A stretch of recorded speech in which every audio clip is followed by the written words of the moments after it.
नमस्कार दोस्तों, मेरा नाम है सचिन गौतम। आज की कहानी का नाम है तीन भाई और पत्थर का मकान। एक बार की बात है, लालपुर गांव में तीन भाई गजेंद्र, राजेंद्र और सुरेंद्र रहते थे। उनकी आपस में बिल्कुल भी नहीं बनती थी और वो आपस में लड़ते रहते थे।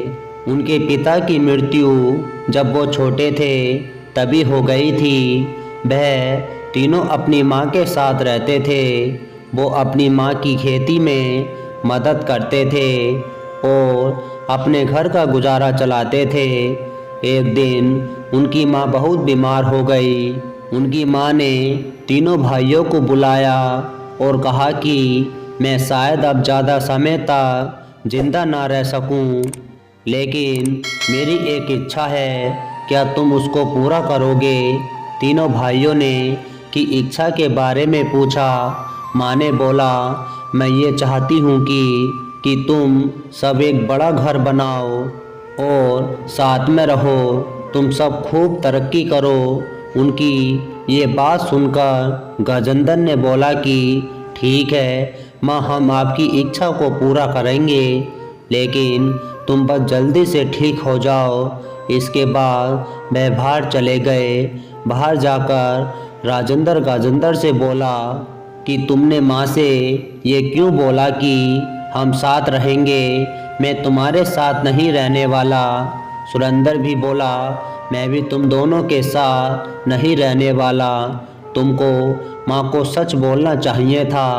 कुछ दिनों के बाद उनकी माँ की मृत्यु हो गई।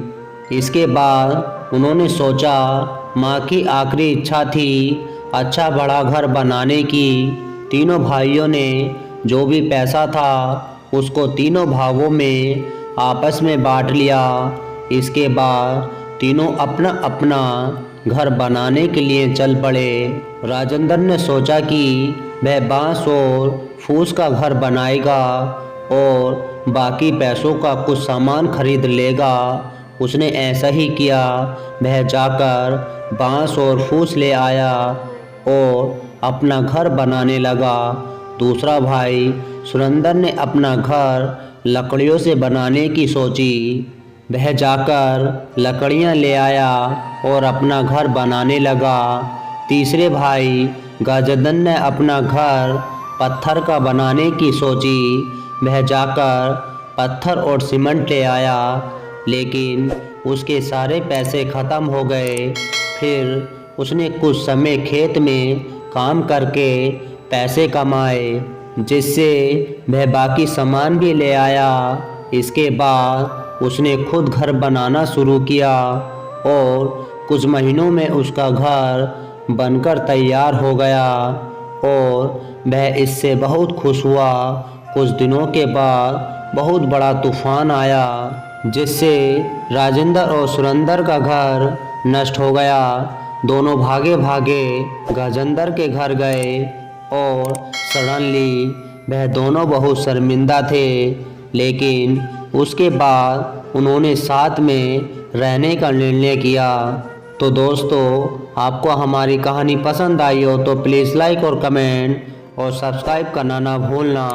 मिलते हैं आपको अगली वीडियो में। जब तक के लिए नमस्कार।